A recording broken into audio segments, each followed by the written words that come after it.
Hey guys, welcome to the channel. As you see in the thumbnail, what if Issei got harem with Norse gods and married them? Before I start, please do support for more awesome content, and subscribe my channel and like this video. Go support and follow the xDoug-Dimmadome-x for writing that awesome fanfic, and also make sure to comment on this story, link in the description. Let's start this video. Norway. December. Christmas. It's a beautiful time. The air is crisp, the ground is white with snow, and the people are friendly. This is where a trio of individuals are going, a family of 3. Gora and Mickey Hyoudou along with their year-old son, Issei. Oslo, Norway was a place of culture, of family and of adventure. That is one of the reasons why the Hyoudou family was visiting far away from home. Or at least they will be. Come on honey, we're going to be late. Gora said impatiently to his wife of 6 years. Sweetheart. I am feeding our child. Do you want to feed him? Oh wait, you can't? We have time. Mickey snapped at her husband. She was tired.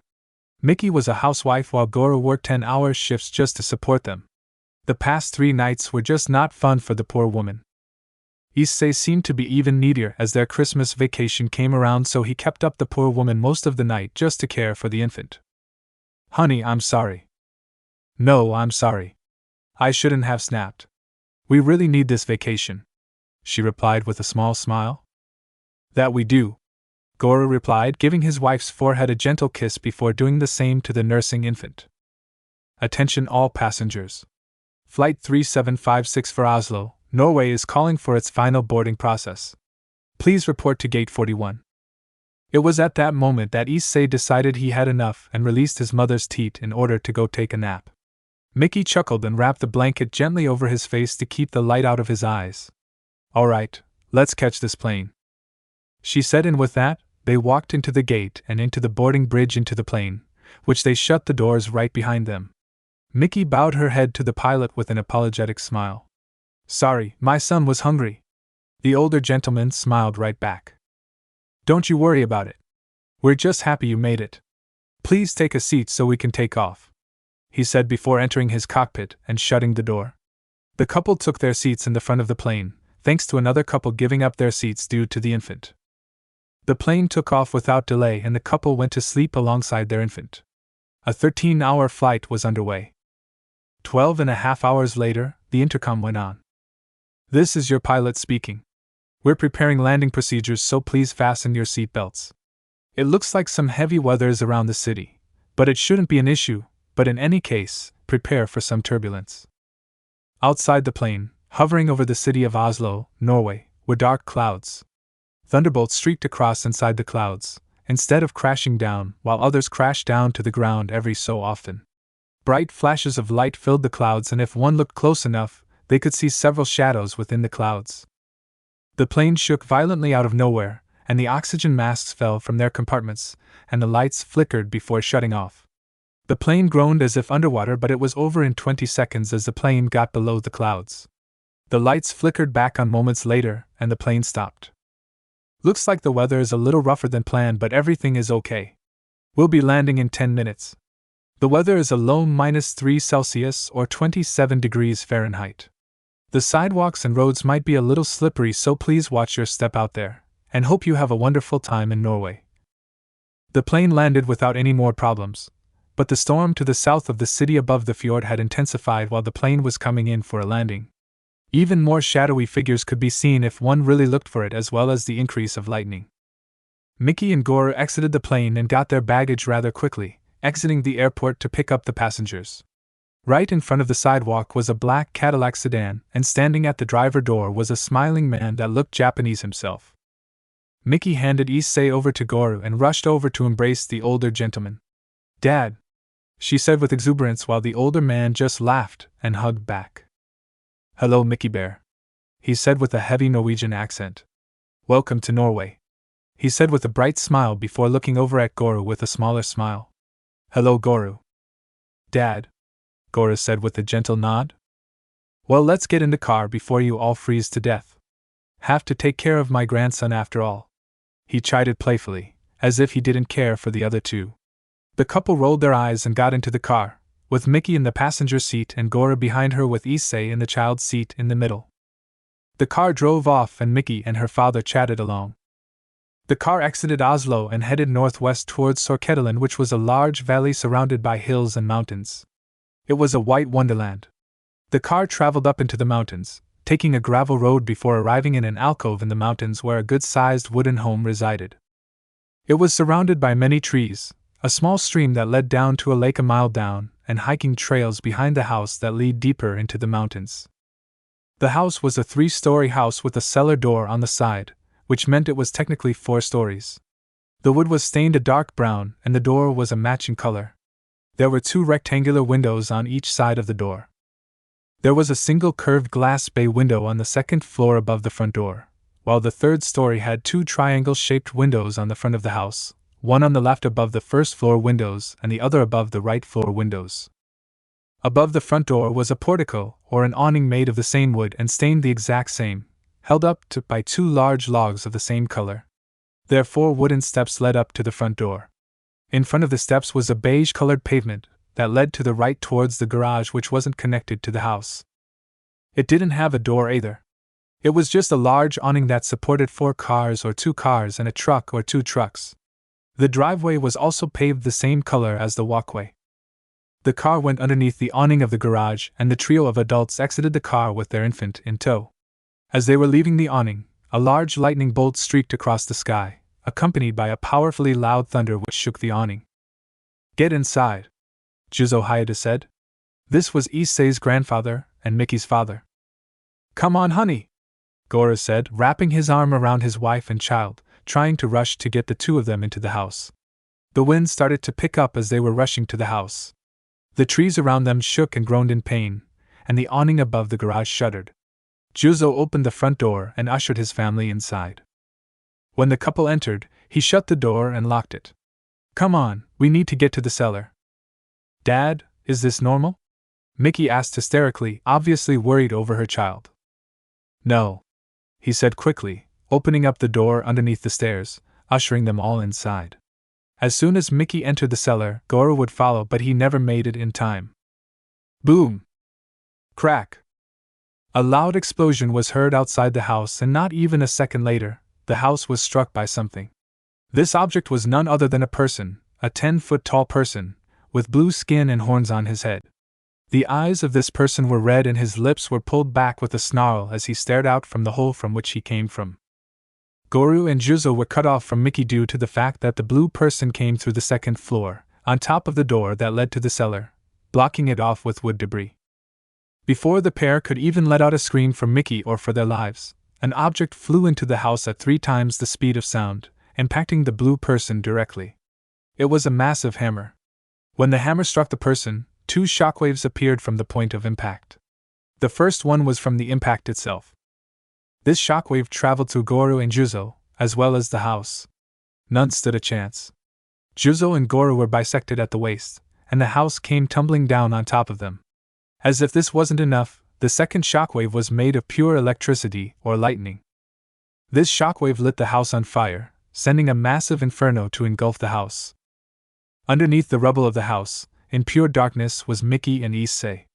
Mickey was clawing at the rubble above her, trying to free her and her son from the pitch-black hole they were stuck in. Issei was on the ground behind her, crying and screaming for her mother, as well as out of sheer terror from being unable to see. "It's okay, Issei. It's okay. I'll get us out of here. We'll go get your daddy and get out of here. You'll see," she said, tears streaming down her face. She dug for 2 hours, removing pieces of wood one by one, but she didn't realize that there had been a fire above her, let alone that the fire had burned out all of its oxygen within the enclosed space of the rubble. She pulled down one large piece of wood, and the concentrated and superheated glasses finally found their fuel: the cellar's oxygen. In one final act of cruelty, the fire hit Mickey with the power of an inferno, immediately rendering her into a charred body. The charred Mickey was flung from the stairs and landed on top of Issei, shielding him from the brutal inferno that had taken his mother. The backdraft's explosion also blew a sizable hole above, allowing a large amount of oxygen to pour into the cellar, which would help keep Issei alive, but it also kept the fire burning. An hour went by and the poor infant had cried itself to sleep, buried in the arms of his dead mother. Another hour went by and a figure came down from the sky, landing gracefully on the snow-covered ground in front of the charred and slightly burning remains that was once a beautiful wooden house. The woman in question was undeniably gorgeous. She had long black hair that stretched down to mid-back. She had dark ocean blue eyes. She wore a blue-green dress that looked like silk, with a belt around her waist. The belt was intertwining branches and leaves. She wore 2 gold bracelets around her wrists, and then 2 more around her forearms, as well as 2 gold bands around her upper arms. They were thin, so they weren't armor, but they were pretty and also twisting branches and leaves. "My damn son," she muttered, looking over the damage. "No tact, no brains, just swings his hammer without any care of what's around him. Now a family is dead," she said softly to herself, walking around to survey the damage. She was about to utter some more curses about her brutish son, but she heard a noise. A cry. Her ears perked to the sound and she dug away at the remains, not even caring about the fire that enveloped her hands. It wasn't painful, just irritating. She lifted a large amount of rubble out of the way and spotted a woman that was burnt to a crisp. She shook her head and frowned. "Am I hearing things?" She muttered again, only for the cry to be heard again, coming from the cellar. Stepping closer, the woman turned the woman over, only for her eyes to widen. A survivor! It was just an infant! A human infant! She quickly crouched down and her motherly instincts kicked into overdrive.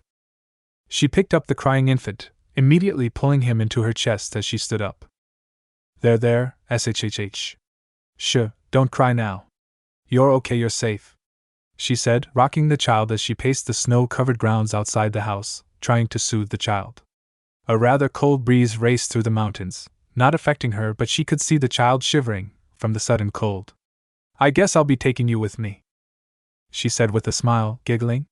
"I have a new son," she said with exuberance, before preparing to leave as she opened up a gateway in between 2 trees that were left standing. The gateway was a light blue, and it shimmered as if it was an ocean. She was about to step into it, when she looked behind her. "Guess I should find out what they named you at the very least," she said to the child in her arms, before once more digging through the rubble. 3 minutes later, she found the body of 2 men, one older and one middle-aged, and decided to go through the younger one's pockets, finding a wallet. She opened it up and found several family pictures, and took one out to look at the back. It was, thankfully, marked with the names of the ones in it. Gora, Mickey and Issei Hyoudou, Zushi Beach, 20XX. She smiled softly. "Good to meet you, young Issei. Let's go home," she said, stepping into the portal which disappeared behind her. The woman, holding Issei, was walking along a path on top of a large branch that spiraled upwards. In the center of this spiral was a large tree, covered in gems of all different sizes, shapes, and colors. The woman was holding Issei close to her bosom, a small smile on her face. "This is Yggdrasil, the world tree. Among this tree are the 9 realms. The one that you lived in was Midgard, or Earth as you may call it. I am taking you home to my realm of Asgard, the land of the Aesir gods. You're going to love it, Issei, for Asgard is a land more fertile than any other. It's more beautiful than any other." Issei looked up from his slight nap, staring up at the woman with clueless eyes. She just smiled in return. "I'm going to be your mother now, Issei. You will grow up big and strong. I won't let anyone hurt you anymore. My name is Frig," she said, as she approached a branch that veered to the right slightly, ending in a portal. She walked through the portal and arrived on a platform that was shaped like a dome. Coming out of the dome through the large open doorway, she started to pass by an older-looking gentleman with golden armor and a large sword at the ready. "Did you find what you were looking for in Midgard, my queen?" the man asked. "No, not what I was looking for, but I found something even better, Heimdall. A survivor," she said with a smile, turning to show the man the human child. "A human? I see. It is not my place to question your choices, my queen. Do you disapprove? I just have concerns about bringing a human into our city. You know what they are like." "True, but this is still an infant where we can keep their destructive behavior away." "I suppose so, my queen. Do keep him safe then," he said, once more returning to his stoic and lonesome watch. Frigg gave the man a nod and a smile, before walking down the long rainbow-colored bridge that led to the main city. "What we are walking on is the Bifrost. It is the bridge that connects Asgard to the gateway to Yggdrasil. It is our means of keeping our city safe.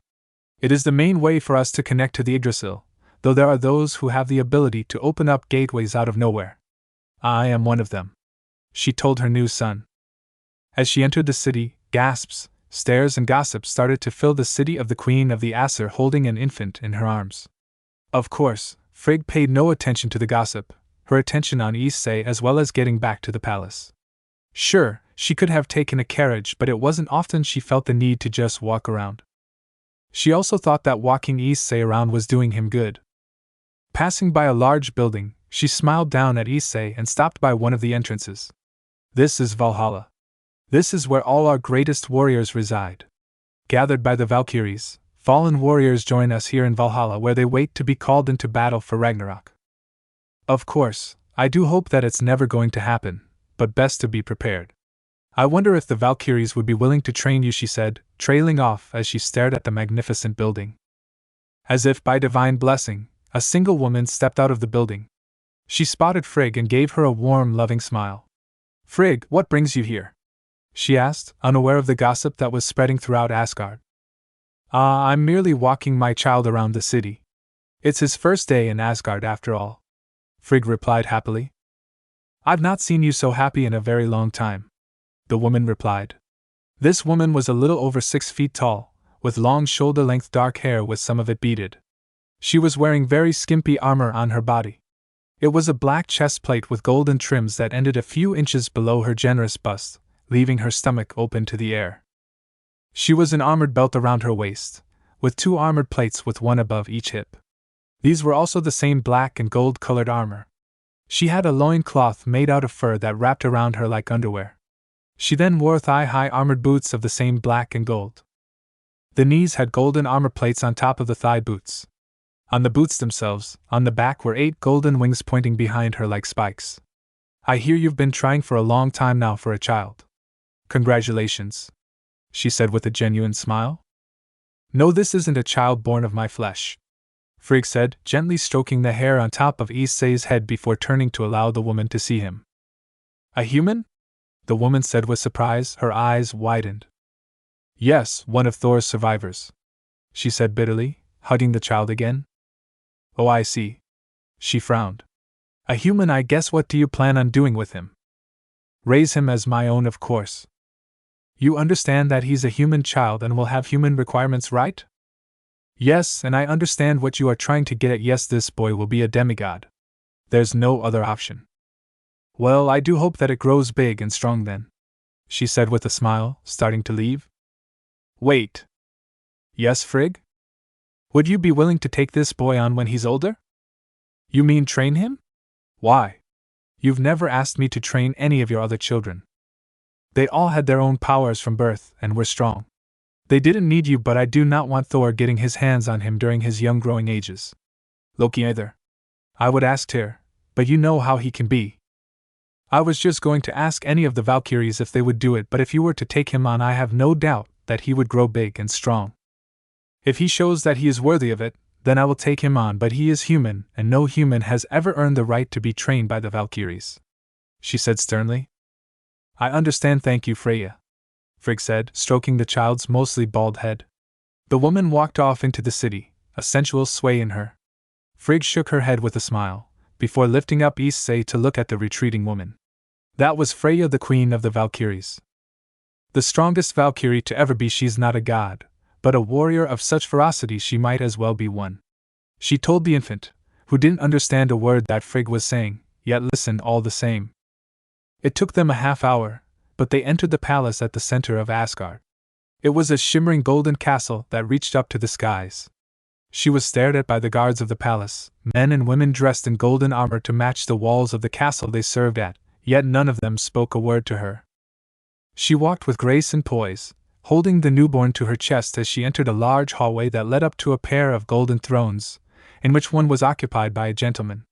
This man looked to be an old man, with gray hair and a long gray beard. He had a spear resting at the side of his throne and a helmet sitting on top of the spikes of the throne. "Ah, my dear Frigg, so it is true you've adopted a human. I was merely passing the word as gossip." "No, it is true. This is our new son, Issei," she said, standing before Odin while brandishing the infant. Odin stared at the child, then at his wife, then back at Issei, then back at Frig. I see, and where did you find this child? In Midgard, Norway, she said, and with that, Odin's expression saddened and darkened. I suppose I need not ask what happened, he said with a sigh. My foolish son once again causes problems, Odin said, cursing Thor. He was the only survivor, and I knew that this was what I needed to do. Odin stared at Issei for several minutes in silence, thoughts going through his head before his shoulders relaxed, and he let out a sigh. I have been wanting a son, he said, accepting Issei into his life. It was then Issei was handed over to him by Frig, only for the boy to cry after leaving the warm arms of the goddess. Odin's face soured and he handed the child back to his wife, only to chuckle. I suppose nothing will change, you're always the favorite. He teased his wife, who merely giggled and popped her top down to start feeding the infant. She held Issei's head to her bosom and looked over at her husband. What should we do about Thor and this child? She asked. The Allfather rubbed his beard and sighed. They are going to both have to know the truth of the matter, but we must wait for the boy to be older and for calmer heads to prevail. I do not trust Thor with the knowledge of what has transpired, he replied, getting a nod from his wife. Do you have any thoughts on this child? I've spoken to Freya and she's agreed to take him on as an apprentice when he's older, should he be worthy. Did she now? Odin asked in surprise, only to smile. Perhaps this will be for the best. Our passing has been hard on her for many centuries now. Dear husband, are you implying that Issei might be her husband? No, dear, I am merely saying that she might have somewhere to care for to fill the void in her heart, Odin said. She's been needing something to pick her right back up. Of course, should things progress in such a direction, he trailed off, only for his wife to glare at him. It's a little too early to play matchmaker, dear. She chided her husband, only to smile. But I guess it wouldn't be too bad. Let's worry about that down the road, but for now, let's worry about our new son, he said, reaching over to gently pat the nursing infant on the head. As soon as Odin finished patting Issei's head, Issei finished nursing on Frig, and with a yawn, the child fell asleep in Frig's arms, who got up from her throne. I think it's time we put him down. We finally get to use that nursery we've set up now. Yes, we do, he said, getting to follow his wife deeper into the palace. It took them a couple minutes, but they entered a large room that had a double door off to their left. In the center of the room was a golden cradle, filled with the whitest sheets and the softest of beds that didn't seem possible. Frig placed Issei gently down onto the mattress, who merely snuggled deep into the white, as if it was a cloud. A small pillow was placed under his head and a sheet was draped over his shoulders. Frig and Odin both stood over the cradle, bright smiles on their faces, before Odin took his wife's hand and led her away towards their bedroom. Many years went by and it all seemed too quick. While Issei was in Asgard and had been feasting on the teat of a goddess, he was still a human child and was subjected to human aging. Only 2 years in the city, it was 6 years in Midgard, so Issei was now 7, almost 8. He was standing before a mirror, with Frig behind him messing with a collar on a uniform. He was dressed in a black suit with golden trims, as well as a golden shirt underneath, while Issei was messing with a tie. Do I have to go to school? He asked, looking up at his mother. Within that year, Issei wasn't given much teaching. It was harder for Odin and Frig to subject Issei to the same training and teaching as they would a god or goddess, just because Issei grew up so much quicker. However, they did manage to at least teach Issei how to speak English, Japanese, Old Norse, and Norwegian. It was time, however, that Issei would attend school. It was a little early for Issei to attend the school in Asgard, for most gods and goddesses attended much later in their years, but due to human growth, it had to be done. Yes, I'm afraid you do. You're growing up so fast, Issei, and there's much that you need to learn. But couldn't you teach me? That's not in my abilities, Issei. I can teach you some things, but there is a reason they have schools here, she said, hugging him to her chest. Issei was a small boy with spiky brown hair and light brown eyes. But you'll come home every day, and if you want, I can teach you some things that I know, but I'm afraid that until you stop growing so quickly, you're going to be going to school a lot, plus a friend of mine promised to train you. Train me? How to fight, she said quietly. She's going to make you big and strong. Do I have to know how to fight? Yes, for it is the duty of all of Asgard to know how to fight, for if Ragnarok comes and we're not prepared, all we've worked for here is destroyed. Ragnarok? What's that? He said his mother, only for her to smile and kiss the top of his head. You'll learn that in school, Issei, where you need to get going now or you're going to be late, she said, standing up and gently pushing Issei towards a small portal that appeared. Issei looked behind him at his mother, who gave him the shoe motion with both hands. Issei frowned but didn't step forward. Mother, why am I growing so quickly yet the others aren't? Maybe one day soon, I'll tell you, just not right now, Issei. Please, she said, begging her son to drop it. Issei gave a nod and walked through the portal. Frig let out a cry of frustration, hugging herself in front of the full-size mirror that was in front of her. Please, please make sure he comes back to me all right, she replied, staring at herself in the mirror. Issei exited the portal a few seconds later and stood staring up at the large golden building that looked like a courthouse. It had large steps that led up to the two big double doors, underneath an awning held up by golden marble. Not even 10 seconds and Issei was knocked to the ground by a shoulder check. When Issei looked up, there was a boy around his age and looks. He had pointed ears, black hair and dark blue eyes. He looked cocky and smug, grinning. Well, look who it is, the golden child of Odin and Frig. No more mommy and daddy to protect you. Go back to Midgard where you belong, he said. It seemed that everyone but Issei knew what he was. Asgard is my home, Issei said, slowly standing up to his feet, fear in his eyes.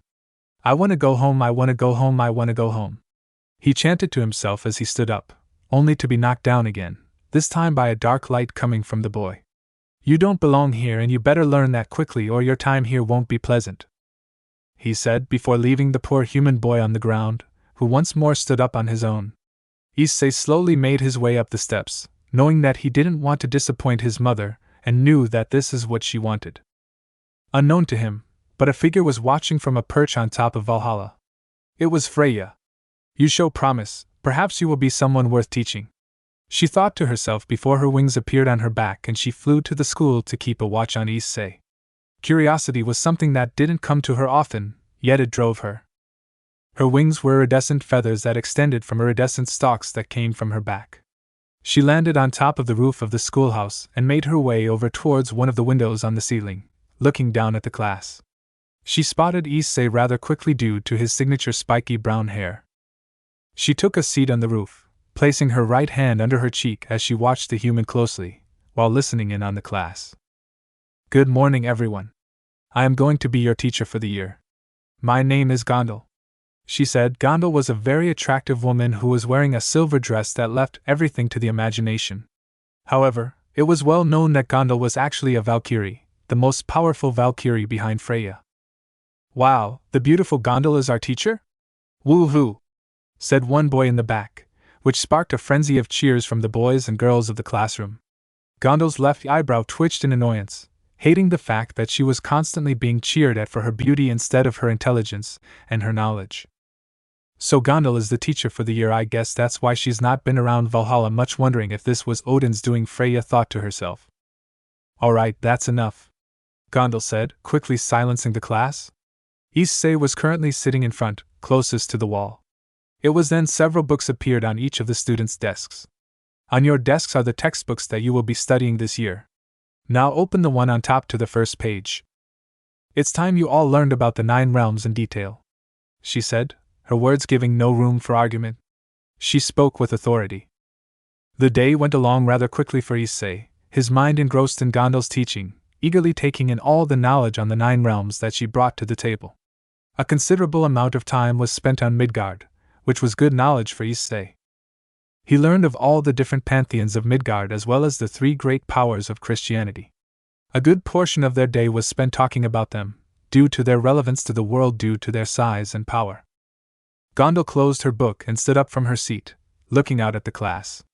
Alright, that is enough for the day. I expect everyone to be here tomorrow with a 2-page essay about the 3 great powers by the morning. No excuses? Dismissed, she said before turning to look at Issei. Oh, Issei. Please stay put. I need to speak with you, she said. This brought a lot of unwanted attention to the poor human boy, who was now being laughed and snickered at. The Valkyrie didn't say anything, nor did she look at them. She seemed cold to Issei, which made him frown. The classroom emptied out of Issei's peers, leaving him and the Valkyrie alone, minus the Freya on the roof. Alright, I've been asked by the All-Father to give you additional instruction every day after school. Seems you are requiring extra, she said without mercy, making Issei feel like crap. Yes, teacher, Issei said, defeated. Good, she replied, plopping a large textbook, 3 times the size of the first one he had opened for his class session. Get to reading, she said coldly, obviously not a fan of having to teach a human. Issei still hasn't yet figured out that he's a human. The Valkyrie on the roof frowned a bit at the cruelty her subordinate was showing to Issei, but she sighed as she realized it was for the best. The universe is a cruel place. If you can't survive the teasing, the bullying, or the hatred that is directed to you, you won't survive Ragnarok, she thought grimly. She would then smirk. But it doesn't mean I can't give you the tools and the confidence to survive. She relaxed on the roof and watched over the human, staring down at him as he studied Gondel's teaching. 3 hours later, Issei was finally leaving the classroom and making his way down the hallway to the front doors. This sucks. My classmates hate me, my teacher hates me, and I'm being forced to go to school. No friends, he muttered to himself a little loudly, kicking at a soda can left behind by one of the students. The kick was rather hard due to the frustration and anger coming from the boy, but when the can never made a loud sound after being launched into the air, Issei looked up from his feet, staring at a woman who was holding the can. Sounds like you're having trouble fitting in around here. The woman spoke, her voice deep and seductive. Issei didn't respond, just staring at the woman that reminded him of Gondel. Your mother asked me a question the day you were brought here to Asgard. She decided to continue, tossing the can into a nearby bin full of cans. Brought here to Asgard? Issei interjected with a question. It was then Freya realized that Issei thought of himself as a god of Asgard. His parents hadn't yet told him. She knew he was intelligent, and decided to take the fallout from the All-Father and his wife. You're from Midgard, she said, staring into the boy's eyes. Your mother took you after your family was killed. You were an infant, so it's no wonder you don't remember any of it, she said calmly, sighing. They seemed to want to wait to tell you until you were older. I didn't mean to divulge that, but what happened happened. The name's Freya. As in the Queen of the Valkyries? Yeah, the one and the same. Goddess of love, fertility, beauty, war, she said, not really caring about all of her titles. It was a mouthful. My parents are dead? Issei asked to himself, though with the super hearing of the supernatural, Freya heard just fine. No. No. No. Your parents are Frig and Odin, she said, shaking her head in disagreement. They were the ones who took you in and gave you a home as well as their love. You may have been born to humans, and they might have been your birth parents, but your real parents are Odin and Frig. It was fated that you were to be here, Issei. Issei closed his eyes and he realized that Frig and Odin are his parents, and that he shouldn't lose sight of that just because he learned everything he knew was wrong. Is that why everyone hates me? He asked after a minute, frowning. Because I'm human? Afraid so. We don't let humans into Asgard unless they are the fallen warriors that go to Valhalla. We're distrustful of their nature, so by default, most of us do not like them. Of course, not all of us hate humans, but there aren't very many. Do you hate me? No. I respect strength and resilience. I've had enough hatred in my life that I don't harbor any towards the humans as a whole. It also helps that your mother is a very good friend to me and I trust in her decisions. Now, let us change the subject. Your mother asked me when you were brought to Asgard when you were an infant to make you strong. I didn't decline nor did I accept, as I said I wanted to see if you were worthy of my training. Worthy? He asked, a bit confused. Strong in your heart. Your resolve. Your will. Your ability to survive. So far, you've met these expectations, so I've decided to take your mother upon her request. So I am going to train you and make you a strong man. A warrior. Why would she want that of me, to be a warrior? He asked, mostly himself. I cannot answer why Frig would want that, but it is expected that Ragnarok is coming someday, and everyone must either fight or roll over and die, she said. How strong will I be?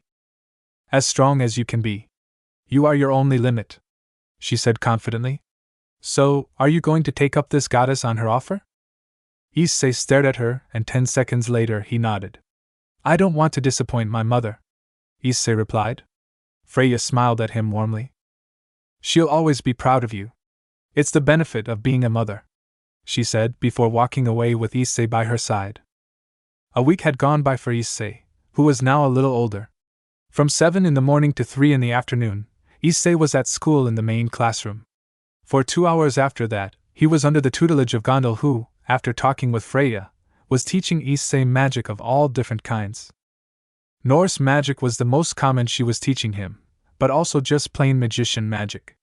She was also giving him more formal education, but due to Issei actually being a quick learner, Gondel decided to assist Freya in actually improving the boy.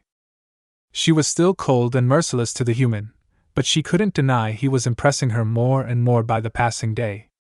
From 5:30 to 8 at night, Issei was under Freya's instruction.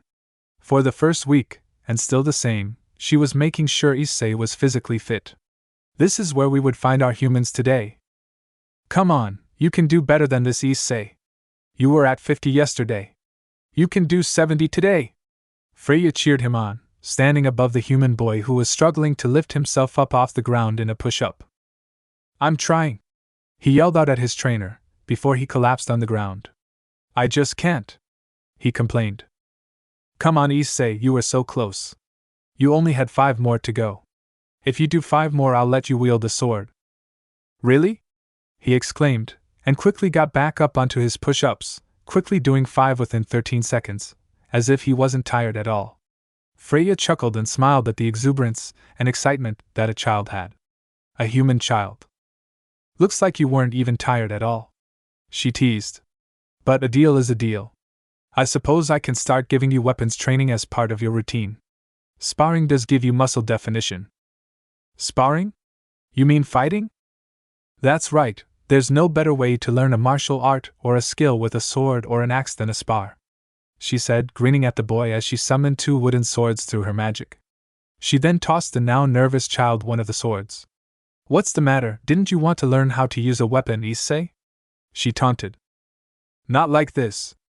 I thought I would do stances or hit a dummy, he said. Freya laughed, grinning at the boy. You read too many fantasy stories, Issei. No, you're going to be trained like I learned how to fight. Through blood, sweat, and tears.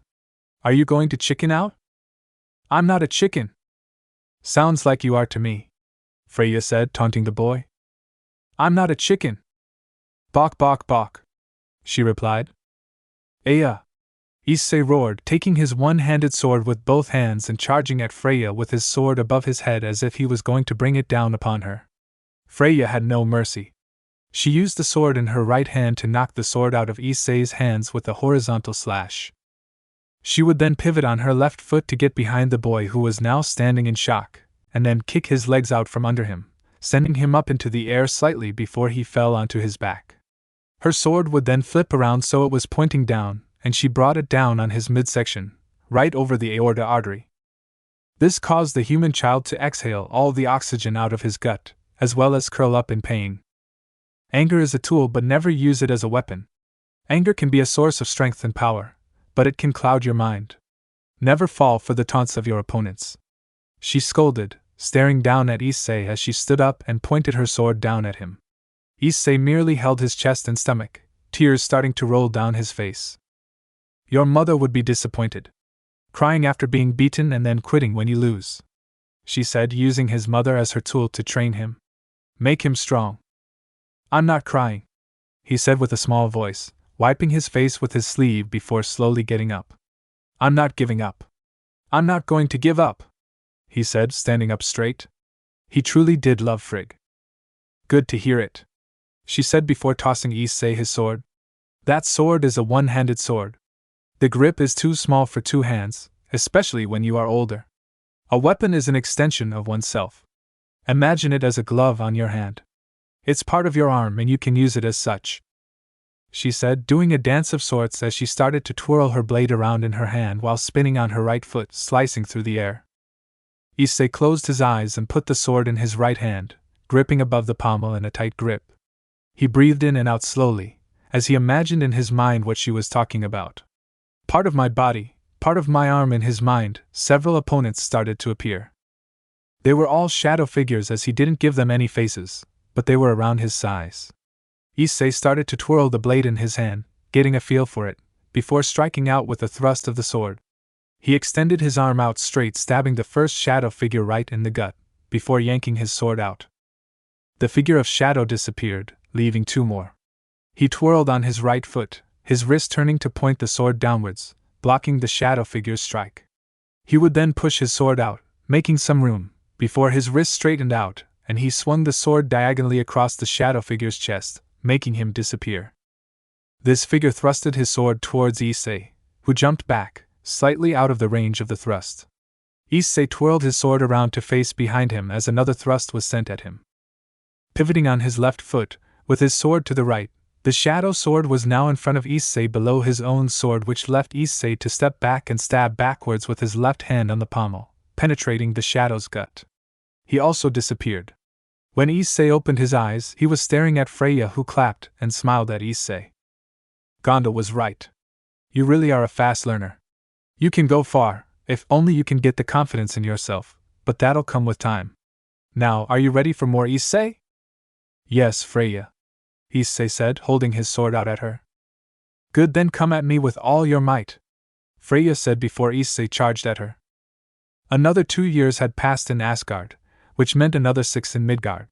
Issei was now a 14-year-old teenager, hitting puberty the year before. Issei's routine didn't change much from where it was 2 years ago.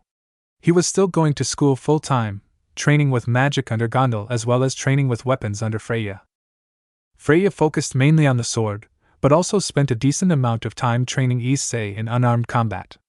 Issei picked up sword fighting pretty quickly, but Issei had true natural talent when it came to fighting with his bare hands. That was where he shined quickly, which meant that Freya had to focus more on sword fighting than anything else. It was Issei's birthday, or the day that he was brought to Asgard by Frig, marking his 14th birthday.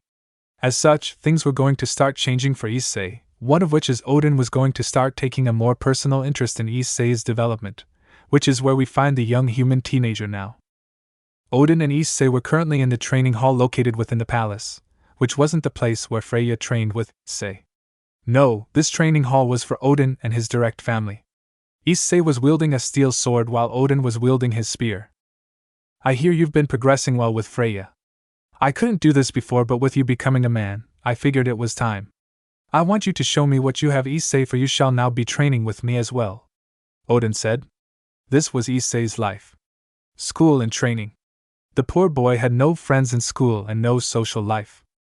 His entire life was dedicated to the betterment of himself, and Asgard, which wasn't his choice as he was forced to by the gods and goddesses, or so he assumes.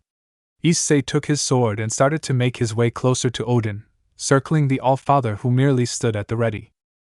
Issei was waiting for the right time to strike, so he just merely closed in and started to poke at Odin's defenses, for Issei knew that Odin was a stronger opponent, so he had to be cautious with this. Odin smiled, seeing that Freya was teaching him well. You impress my son. Freya has been teaching you well, which means I don't have much to teach you in the ways of combat, but there is much more to be done to mold you into a warrior. Come. Tomorrow is your day off from school, so we're going to go to Midgard together. Why are we going to Midgard, father? We're going hunting. Hunting? Yes, for there is one thing Freya has not taught you that will either get you killed or will save your life. Yes, father, Issei said, bowing his head. Odin smiled and shook his head. His right eye, which was a gem, glowed a bright yellow light, before a portal opened up in front of him. No need to bow to my son, but it's time, he replied. The portal led to the Yggdrasil, and together, father and son stepped through the portal to the branches. Half an hour later, their walk along the branches came to an end when they arrived at the Midgard portal. They took the portal and they arrived in Norway, deep in the forest on the other side of the mountain where Issei's human parents were. Issei looked around and shivered, rubbing his arms before remembering he had magic and discreetly warmed up his body using Norse magic. Odin gave a nod of approval at that, before summoning a bow from the well of Erd and handed the weapon as well as a quiver of arrows. Issei placed the bow on his back, as well as the quiver, with his sword tucked into a sheath on his waist. What are we hunting? Elk. The ones here in Norway are absolutely delicious when roasted. It's one of the reasons I come down to Midgard every winter, Odin said with a smile, patting his son on the head before he knelt down, pointing forward in the trees. 30 yards away, a large buck with massive antlers was grazing one of the few plants that grew in the mountains, as well as above the snow. Odin smiled at Issei and gestured. Come on, my son lined up a shot. He cheered on his son. Issei took the bow off of his back and took an arrow out of the quiver.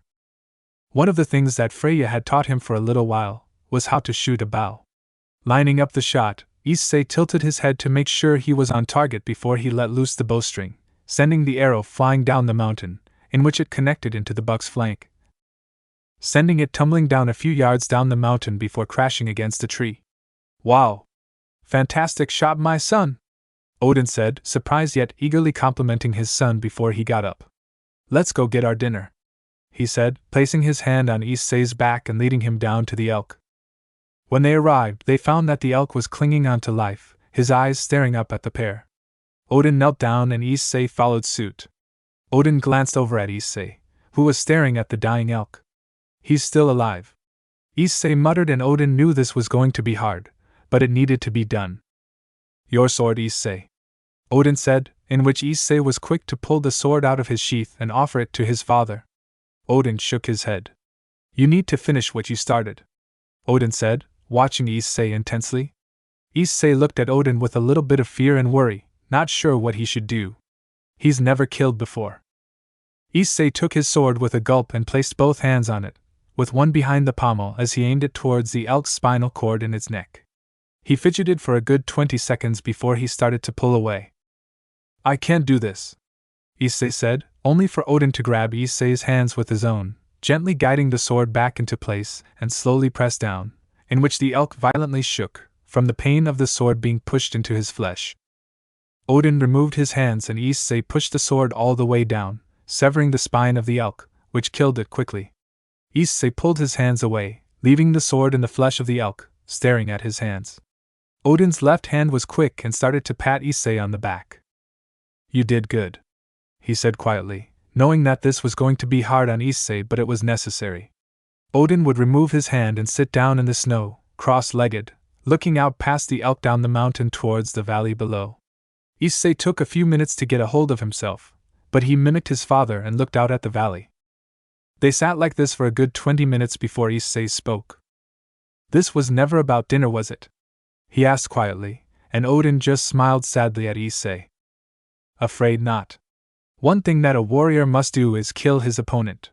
You could learn all the skills using a sword or a bow, but when it comes down to it, if you aren't willing to go all the way, you could die or your friends could die alongside you, Odin said softly, hugging his son to his side as he spoke. I watched you train every so often and I watched you grow. I know you didn't enjoy this, but it was necessary. Killing the elk today after your arrow shot was also necessary to keep it from suffering. Issei said nothing and frowned, staring down at the elk before him. They decided to just sit quietly for a good 10 minutes, before Odin decided to try something. Hey Issei, would you like to know another great reason why I love coming to Midgard? He asked, grinning lecherously. Why?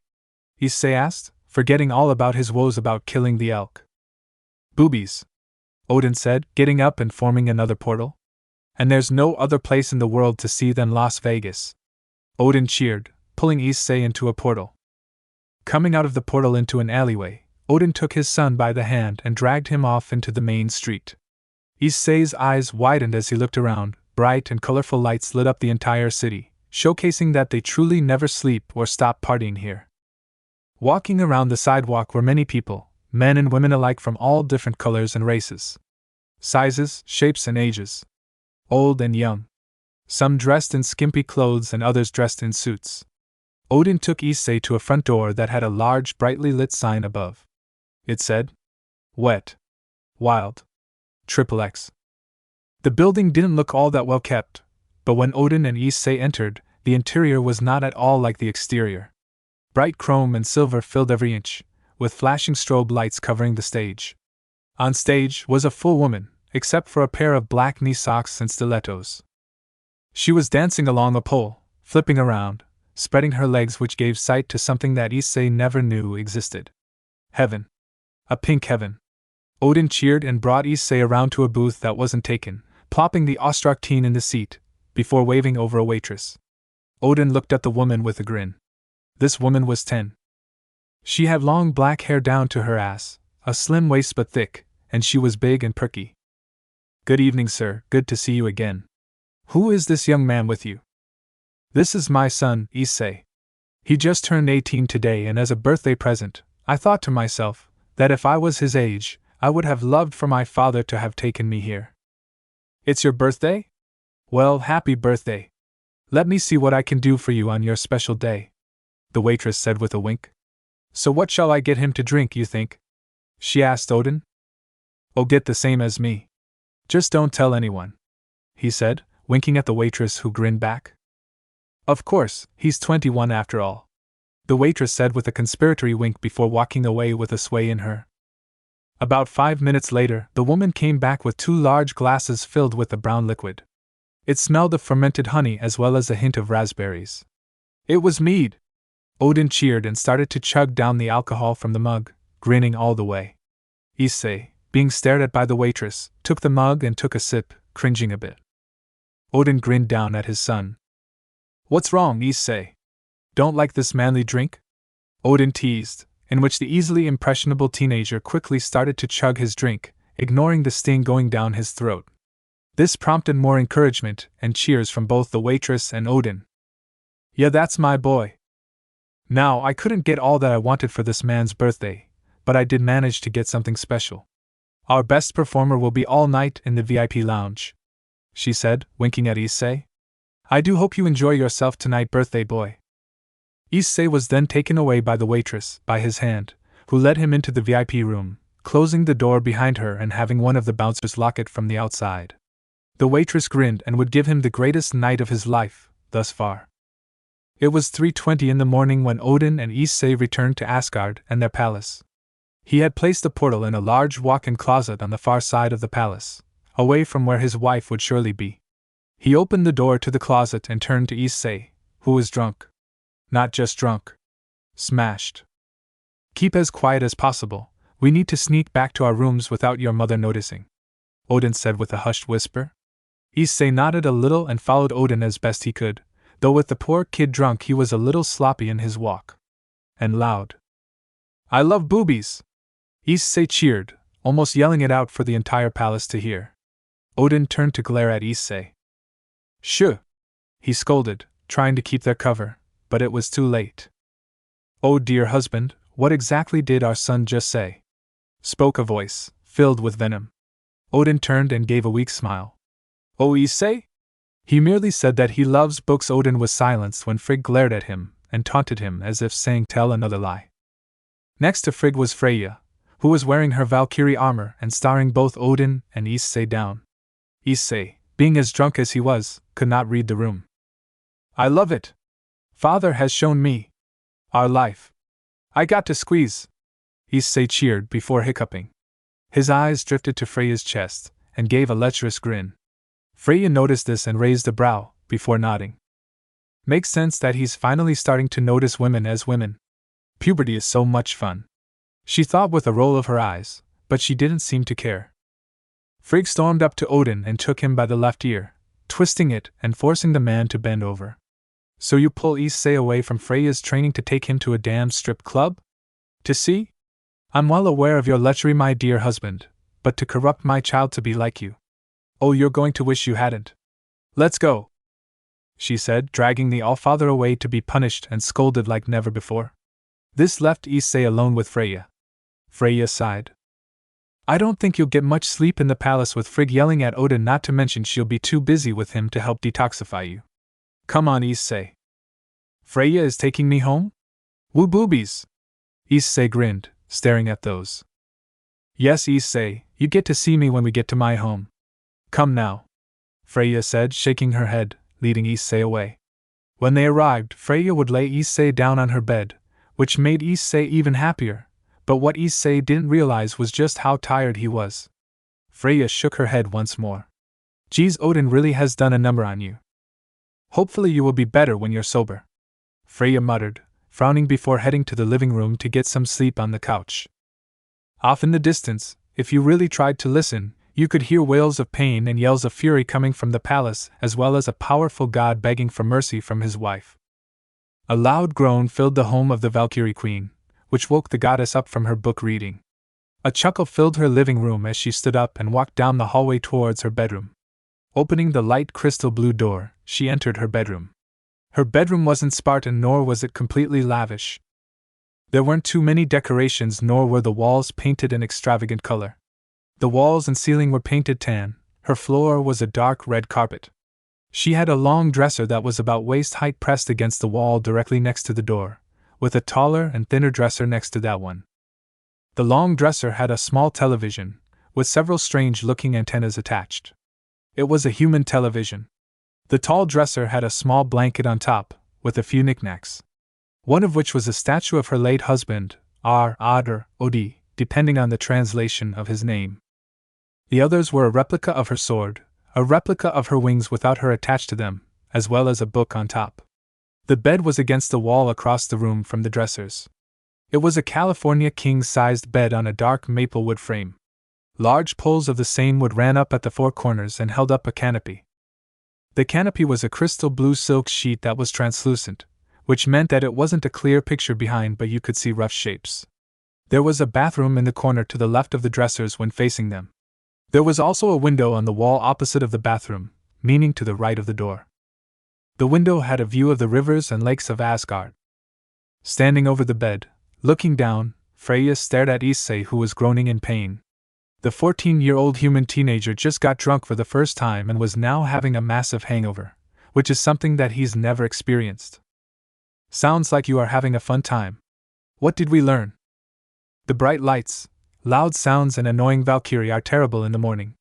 Issei grumbled, obviously not a fan of dealing with the Valkyrie Queen today. Freya grinned at him. Oh?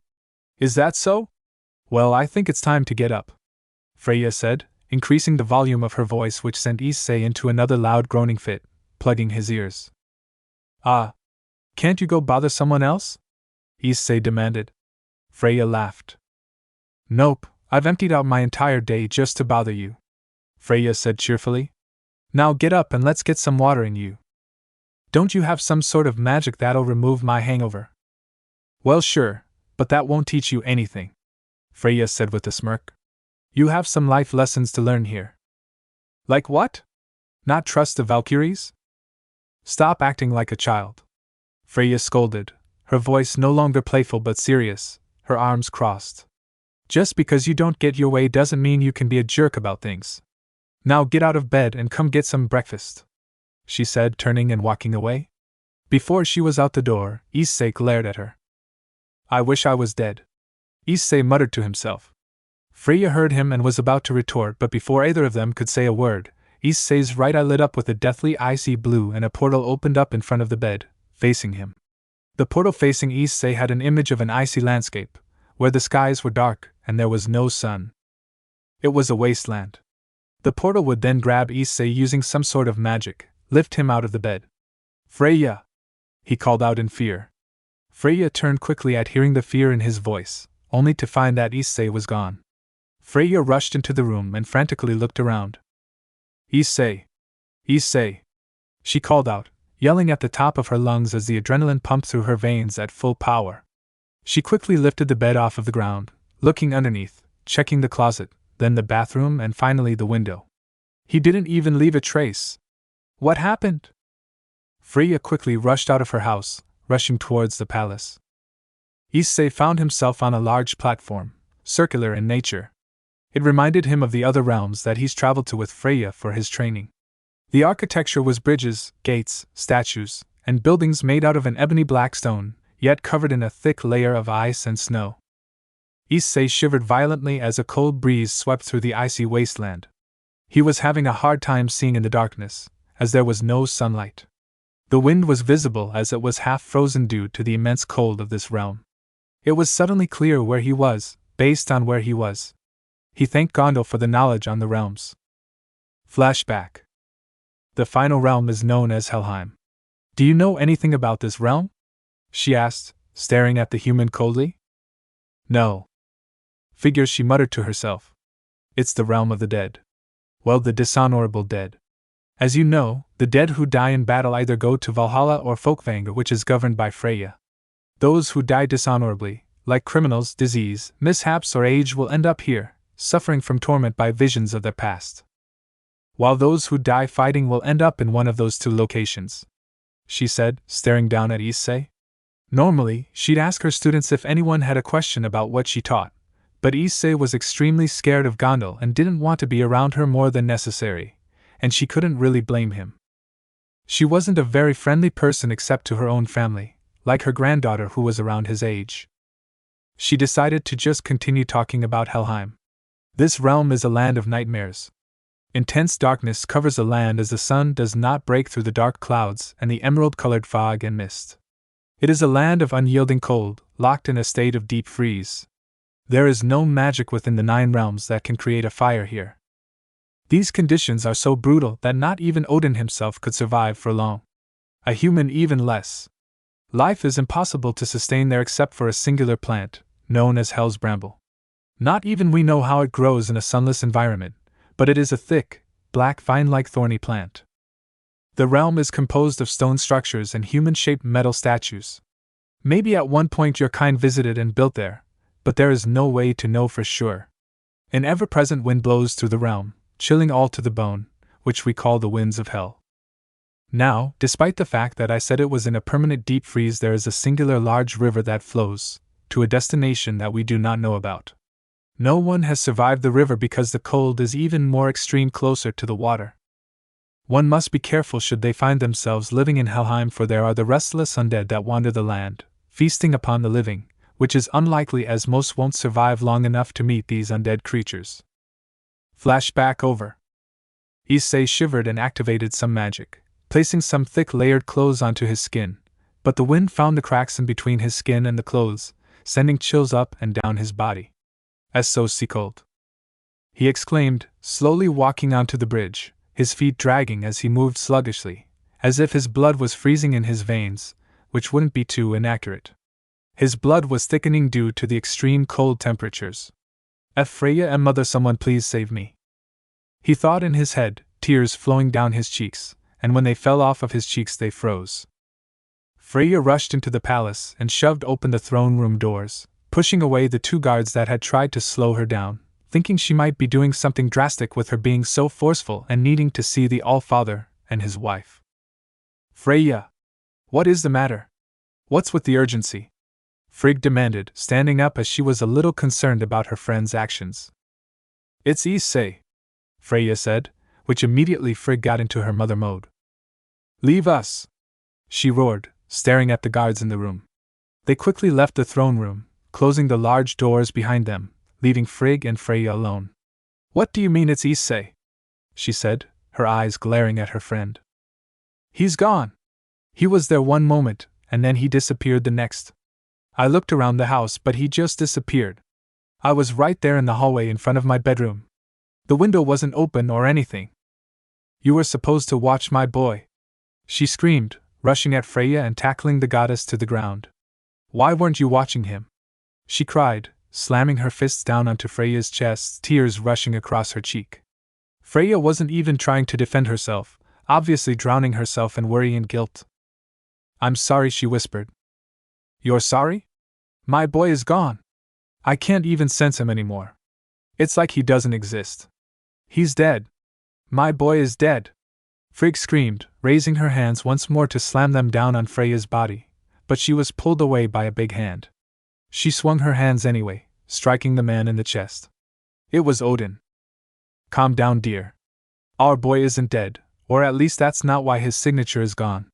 When I felt his signature leave, I talked to Heimdall. It was the Bifrost. He doesn't know, but Issei was pulled into another realm. I'm already sending out my ravens to the realms to find him," Odin said, holding his wife to his chest, trying to soothe her. "We'll find him," he cooed, trying to calm his wife down, which was working. "But what if we don't find him in time?" Frig asked, tears coating her cheeks as she looked up at her husband. "We can't worry about that right now, let's focus on finding our son," he said before turning his attention to Freya. "Gather whatever Valkyries you can for this search." "I will try, All-Father, but you know how most see Issei. I don't think anyone will come help with the search except maybe Air, Freya said, standing up. But I will help with the search. I understand, and I cannot force them to do anything, but thank you, Freya. I know it's not your fault. It was an accident that the Bifrost pulled him away. Perhaps Alrin and Heimdall can find out what realm he was taken to, Odin said, trying to be calm and logical, but there was a fire raging underneath his stoic demeanor. I will talk to her and try to get her to find out, Freya said, not waiting for her to be dismissed to get to work. The Allfather and his wife weren't going to complain. Freya was close to their son and it showed. Issei finally made it across the bridge, crawling underneath a collapsed building. As he crawled underneath, he felt reprieve from the winds that battered him, but he was still freezing to death. Tears once more fell down his cheeks, as the teenager felt actual fear for his life. This was the first time he's ever truly thought he was going to die. I'm going to die, no one's going to find me here, Issei said, starting to curl up underneath the ruins, condemning himself to his fate. As soon as he felt himself start to drift off to eternal slumber, visions started to appear in his head. Your mother would be disappointed. Crying after being beaten and then quitting when you lose, Freya said. The vision changed to be one of Frig, but it wasn't one that he's ever seen before, meaning his mind was making it up. You are giving up already? You are not worthy to be my son. My son would never quit, she said with a condescending tone. If I can't, what can I do? Issei asked out loud, sniffling. You can get up and try. Get up and actually try to survive, Frig said, glaring at her son who was crying. If you die like this, you're going to be stuck here forever. Do you want to be stuck here in Helheim, or do you want to come back to Asgard? She demanded of her son. I want to come back to Asgard. I want to see you again. I want to see Father. I want to see Freya. Then get up, Issei. You think Freya's going to like a quitter? She asked, smirking. Freya's never going to look at you in any way except a cowardly man, since you're just going to give up when times get tough. You want the Queen of Valkyries in your bed, right? You want to see her, right? Yes. I want Freya, Issei screamed out, admitting it. Then get up and fight, Frig roared. Issei opened his eyes and slowly stood up. I must fight, I have to survive, Issei said to himself as he started to shamble out of the rubble from a different exit, heading forward deeper into the abyss of Helheim. Thanks for watching this video. If you really enjoy this video, like, subscribe, and comment down below, and turn on that bell notification. Don't forget to support and follow the xDoug-Dimmadome-x for writing that awesome fanfic, and also make sure to comment on this story, link in the description. See you in the next video. Goodbye.